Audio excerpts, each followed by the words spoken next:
Movie का आगाज दो नेबरिंग किंगडम से होता है। एक किंगडम ह्यूमंस का है जिसे एक लालची किंग हेनरी रूल करता है, जबकि दूसरा किंगडम मोर्स का है जिसमें मैजिकल क्रिएचर्स रहती हैं। मोर्स में एक ट्री पर एक छोटी उम्र की फेरी मलेफिसेंट रहती है और उसकी उधर हर क्रिएचर से दोस्ती होती है। एक दिन वहाँ ह्यूमन किंगडम से एक बच्चा आता है और रिवर ऑफ ज्यूल से ज्यूल चोरी करता है। मलेफिसेंट को पिक्सीज, नॉटग्रास, हिसलवेट और फ्लिटर से ह्यूमन के आने का पता चलता है और वो उससे मिलने जाती है। वो उससे ज्यूल लेकर रिवर में फेंकती है और फिर उसे अपने साथ ह्यूमन किंगडम की तरफ ले जाती है। रास्ते में बच्चा बताता है कि उसका एम है कि वो एक दिन कैसल में जाए, लेकिन अभी तो वो ऑर्फन होने की वजह से बार्न में रहता है। जब वो रास्ते जुदा करने लगते हैं तो वो बच्चा अपना नाम स्टेफन बताकर हाथ आगे करता है। मलेफिसेंट हाथ मिलाते ही दर्द में पीछे होती है और स्टेफन के पूछने पर बताती है कि उसने आयरन की रिंग पहनी है और फेरीज आयरन से हर्ट होती हैं। इस पर स्टेफन अपनी रिंग दूर फेंक देता है। वो जाते हुए दोबारा आने का प्रॉमिस करता है। मलेफिसेंट स्टेफन के करीब होते हुए भी रिंग फेंक देने के एक्ट से बहुत इम्प्रेस होती है और सारा टाइम उसके बारे में सोचती रहती है। कुछ हफ्तों बाद स्टेफन दोबारा मिलने आता है और फिर वो बार बार आता ही रहता है। वक्त के साथ साथ उनकी दोस्ती प्यार में बदलती जाती है और मलेफिसेंट की 16th बर्थडे पर स्टेफन उसे ट्रू लव किस देता है। उसके बाद वो काफी अरसा पैसे कमाने और एम्बिशंस पूरी करने की वजह से मोर्स नहीं आता, जबकि मलेफिसेंट बड़ी होके एक पावरफुल फेरी बनके मोर्स की हिफाजत करती है। इसी तरह एक दिन लालची किंग हेनरी मोर्स में पावरफुल क्रिएचर का सुनकर उस पर कब्जा करने के लिए अपनी आर्मी लेकर आता है। मलेफिसेंट दूर से आर्मी को देखकर उनके सामने पहुंचती उन्हें वापस मुड़ जाने का कहती है। हेनरी उसका मजाक उड़ाते हुए अपनी आर्मी को उस पर अटैक करने का कहता है, तो मलेफिसेंट ट्री ब्रांचेस यानी कि शाखों से बनी हुए क्रिएचर्स को बुला लेती है। वो आर्मी से लड़ने लग जाते हैं और मलेफिसेंट हेनरी के पास जाती है, लेकिन वो उसे आयरन लगाकर जख्मी करता अपनी आर्मी के साथ कैसल वापस भाग जाता है। कैसल में किंग हेनरी बीमार हुआ बिस्तर पर पड़ जाता है और ऐलान करता है कि जो उसका बदला लेकर मलेफिसेंट को मार देगा वो फ्यूचर किंग और उसकी बेटी का हस्बैंड बनने का हकदार होगा। किंग का ख्याल रखता बड़ा हुआ स्टेफन भी ये सुन लेता है। स्टेफन मलेफिसेंट से मिलने जाता है और दोनों गुजरे वक्त की बातें करते हैं। बातों ही बातों में स्टेफन मलेफिसेंट को पानी देता है, जिसे पीकर मलेफिसेंट बेहोश होकर सो जाती है। उसके सोने का यकीन करके स्टेफन उसे डैगर से मारने लगता है, लेकिन उसकी हिम्मत नहीं होती। फिर वो मलेफिसेंट के विंग्स देख के कुछ सोचता अपनी आयरन चेन्स निकालता है। नेक्स्ट सीन में हम सुबह होने पर देखते हैं कि मलेफिसेंट दर्द में उठती है और देखती है कि उसके विंग्स ही नहीं है। वो दर्द में चिल्लाती रहती है और छुपा हुआ स्टेफन उसकी चीखें सुनने के बावजूद विंग्स लेकर कैसल चला जाता है। वो किंग के सामने विंग्स पेश करके मलेफिसेंट को मारने का दावा करता है, जिस पर किंग उससे बहुत खुश होता है। उधर उड़ती फिरती मलेफिसेंट अपने विंग्स ना होने की वजह से अब चलने पर मजबूर हो चुकी है। एक फेरी के लिए उसकी विंग्स बहुत जरूरी है, इसलिए मलेफिसेंट स्टेफन के धोखे और विंग्स के ना होने पर अभी तक गम में है। एक दिन यूं ही चलते हुए उसे एक ह्यूमन एक कौवे का शिकार करता दिखता है और वो क्रो को अपने मैजिक से इंसान में बदल देती है। ऐसा होता देखकर इंसान भाग जाता है। वो क्रो अपना नाम डेविल बताता है और मलेफिसेंट की जान बचाने की वजह से उसका सर्वेंट बन जाता है। मलेफिसेंट उसे ह्यूमन किंगडम खबर लेने भेजती है, तो वो वापस आकर बताता है कि स्टेफन किंग की बेटी से शादी करवाकर किंग बन गया है। इस बिट्रेयल पर मलेफिसेंट दिल बर्दाश्ता होती मोर्स को डार्क किंगडम में बदलकर सब क्रिएचर्स पर रूल करने लग जाती है। कुछ वक्त गुजरता है और एक दिन डेविल मलेफिसेंट को आकर बताता है कि स्टेफन की बेटी पैदा हुई है, जिसकी सेलिब्रेशन रखी गई है। सेलिब्रेशन में स्टेफन अपनी क्वीन के साथ थ्रोन पर बैठा होता है जब वही 3 पिक्सीज आती हैं। वो उसकी इजाजत पर स्टेफन की बेटी ऑरोरा को ब्लेसिंग्स देती हैं कि वो खूबसूरत हो, हर किसी को पसंद हो और हमेशा खुश रहे। वो ब्लेसिंग्स देती ही हैं कि मलेफिसेंट वहाँ आ जाती है और सबके रोकने के बावजूद ऑरोरा को कर्स करती है कि पिक्सीज के कहने के मुताबिक ऑरोरा खूबसूरत हो, सबको पसंद आने वाली खुश लड़की हो, लेकिन उसकी 16th बर्थडे पर स्पिनिंग व्हील स्पिंडल यानी चरखे की सुई पर ऑरोरा अपनी उंगली जख्मी करे और ऐसी नींद सो जाए जिससे वो कभी ना उठ सके। ये कर्स सुनकर किंग स्टेफन घुटने पर बैठ जाता है और मेलेफिसेंट को अपना कहा वापस लेने का कहता है। तो मेलेफिसेंट उसका मजाक उड़ाते हुए कर्स में एडिशन करती है कि अरोरा अपनी नींद से उठ तो जाएगी, लेकिन सिर्फ ट्रू लव किस से, जो स्टेफन और मेलेफिसेंट दोनों जानते हैं कि ट्रू लव एक्सिस्ट ही नहीं करता। मेलेफिसेंट वहाँ से वापस मोर्स आ जाती है और उसके पीछे स्टेफन किंगडम के सारे स्पिनिंग व्हील्स कैसल के डंजन में डलवा के अपने सोल्जर्स को मेलेफिसेंट को मारने भेजता है, लेकिन मेलेफिसेंट मोर्स के गेट ब्रांचेस से दीवार बना देती है ताकि कभी भी कोई इंसान वहाँ न आ सके। जबकि अरोरा को सेफ रखने के लिए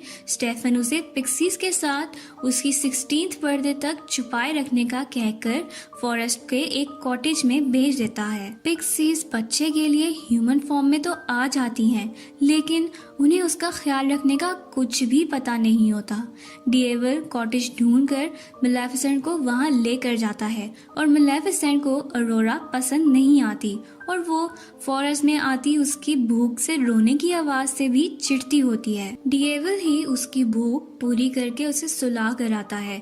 मेलेफिसेंट और डिएवल अरोरा के बचपन से उसके बड़े होने तक उस पर नजर रखते हैं और उसका ख्याल रखते हैं, और इसी तरह बचपन में अरोरा एक दफा मेलेफिसेंट से मिलती भी है। दूसरी तरफ स्टेफन पैरानॉइड हुए मेलेफिसेंट के केज विंग से बातें करता रहता है, अपनी आर्मी को बार बार मेलेफिसेंट की बनाई वॉल गिराने के लिए भेजता रहता है, और इस सब में वो अपनी बीवी को भूल जाता है जो मर जाती है। वक्त का साइकिल चलता रहता है और अरोरा मेलेफिसेंट के जेर नजर बड़ी हो जाती है। वो मोर्स के बारे में बहुत क्यूरियस होती हुई मेलेफिसेंट की बनी वॉल के पास खड़ी होती है जब मेलेफिसेंट वहां आती है। वो अरोरा को बेहोश करके सोल्जर से लड़ती उन्हें वापस भेज देती है और फिर अरोरा को अपने साथ मोर्स के अंदर ले जाती है। अरोरा जब जागती है तो वो मेलेफिसेंट को बताती है कि उसे पता है मेलेफिसेंट उसकी गॉड मदर है, क्योंकि वो बचपन से ही उसका लुक आफ्टर कर रही है। उसके बाद अरोरा अक्सर ही मोर्स में दिखाई जाती है और उसकी मोर्स के क्रिएचर से दोस्ती भी हो जाती है। उसका ध्यान रखते रखते मेलेफिसेंट उसकी केयर करने लग जाती है और अरोरा की मोहब्बत में गिरफ्तार होती वो उस पर किया अपना कर्ज वापस लेने की भी कोशिश करती है, लेकिन कामयाब नहीं होती है। जैसे जैसे अरोरा का बर्थडे करीब आता है तो दोनों किंगडम्स में बेचैनी बढ़ती जाती है। स्टेफन को मेलेफिसेंट की नाइटमेयर्स आती है और वो रातों को भी लेबर से आयरन बनवाता रहता है, जबकि मेलेफिसेंट सैड होती हुई अरोरा को उसकी बर्थडे से एक दिन पहले दुनिया के ईविल के बारे में समझाने की कोशिश करती है। तो अरोरा अपनी बर्थडे के बाद मेलेफिसेंट के पास मोर्स में ही रहने की ख्वाहिश जाहिर करती है और ये डिसीजन पिक्सीज यानी अपनी आंटीज को बताने अरोरा घर की तरफ निकल जाती है। उधर ही राह भटके हुए प्रिंस फिलिप अरोरा से मिलता है। उन दोनों को दूर से देखते हुए डेविल मेलेफिसेंट को होप देता है कि फिलिप अरोरा को ट्रू लव किस करके कर्ज तोड़ सकता है। इस पर मेलेफिसेंट कहती है कि ये कर्ज उसने इसीलिए तो दिया था क्योंकि ट्रू लव एग्जिस्ट ही नहीं करता। सीन्स अरोरा पर शिफ्ट होते हैं जो कॉटेज में पिक्सीज को अपने जाने का बताने जाती है। उधर पिक्सीज अरोरा को सारी स्टोरी बताती हैं। अरोरा मेलेफिसेंट से मिलकर अपने कर्ज के बारे में पूछती है और मेलेफिसेंट से नाराज होते हुए बात सुने बगैर हॉर्स लेती कैसल की तरफ निकल जाती है, जबकि मेलेफिसेंट डेविल को फिलिप को लाने का कहती है। नेक्स्ट सीन्स में अरोरा कैसल जाकर स्टेफन से मिलती है तो स्टेफन अरोरा के पहले ही आ जाने पर गुस्सा करता है और उसे सेफ रखने के लिए उसके रूम में बंद कर देता है। खुद वो मेलेफिसेंट को पकड़ने की प्लानिंग करने लग जाता है। अरोरा अपने रूम में बंद डोर पर नॉक करती है और जैसे ही मेड दरवाजा खोलती है तो अरोरा आवाजों को फॉलो करते कैसल के डंजन्स में पहुंच जाती है, जहां वो मैजिक से बने स्पिनिंग व्हील की सुई पर अपनी उंगली रखते ही कर्ज के मुताबिक सो जाती है। दूसरी तरफ हम देखते हैं कि हॉर्स बने डेविल पर सवार मेलेफिसेंट को कर्ज पूरे होने का पता चल जाता है जब वो फिलिप को कैसल आ रही होती है। वो कैसल पहुंचती है और डेविल आयरन ट्रैप्स देखकर अंदर जाने से मना करता है, लेकिन मेलेफिसेंट ट्रैप्स पार करती फिलिप को लिए ऑरोरा के पास आती है। ऑरोरा के रूम में मौजूद पिक्सीज फिलिप को ऑरोरा को ट्रू लव किस करने का कहते हैं। फिलिप उनकी बात मानते हुए किस करता है, लेकिन ऑरोरा जागती नहीं है। पिक्सीज उसे लेकर रूम से बाहर जाती हैं, तो मेलेफिसेंट आंखों में आंसू लिए ऑरोरा से माफी मांगती उसके फॉरहेड पर किस करती है। इधर आता है प्लॉट में ट्विस्ट और हम देखते हैं कि मेलेफिसेंट के ट्रू मदरली लव की वजह से ऑरोरा जाग जाती है। वो एक दूसरे को देखकर खुश होते हैं, जबकि कैसल की दूसरी तरफ स्टेफन को मेलेफिसेंट के कैसल के अंदर होने का बताया जाता है। मेलेफिसेंट ऑरोरा को मोर्स ले जाने के लिए कैसल के हॉल तक पहुंचती ही है, तो उस पर आयरन चेन्स फेंककर उसे कमजोर कर दिया जाता है।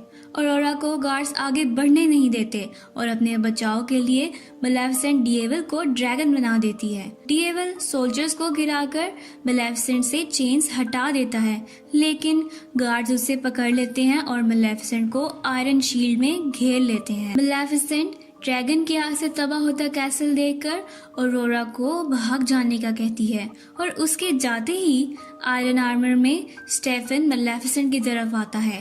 वो आयरन चेन से उसे दूर फेंककर मारने ही लगता है कि ऑरोरा के थ्रू केज से आजाद करदा मेलेफिसेंट के विंग्स उससे आके अटैच हो जाते हैं और मेलेफिसेंट फिर से पावरफुल हो जाती है। वो सोल्जर्स को गिराती डिएवल को आजाद करवा देती है और अपने पांव पर लगी स्टेफन की चेन से उसको घसीटती हुई विंडो तोड़ती कैसल से बाहर ले जाती है। वो कैसल की छत पर स्टेफन को लेकर आती है और अपनी चेन उतारने के बाद उसको मारने लगती है, लेकिन उसकी हिम्मत नहीं हो पाती। वो वापस जाने के लिए मुड़ती ही है कि स्टेफन उस पर हमला करता दोनों को नीचे की तरफ ले जाता है। मेलेफिसेंट अपने विंग्स खोलते हवा में रह जाती है, लेकिन स्टेफन नीचे गिर के मर जाता है। मूवी के लास्ट सीन में हम देखते हैं कि मेलेफिसेंट मोर्स के गिर्द वॉल्स खत्म कर देती है और मोर्स को उसकी असल हालत पर लाते हुए ऑरोरा को ह्यूमन किंगडम और मोर्स की यूनिफाइड क्वीन बना देती है। तो मोरल ऑफ द स्टोरी ये था कि ट्रू लव लाजमी नहीं कि लड़का लड़की का ही हो, बल्कि ट्रू लव पेरेंट्स, फ्रेंड्स वगैरह सबका ही हो सकता है।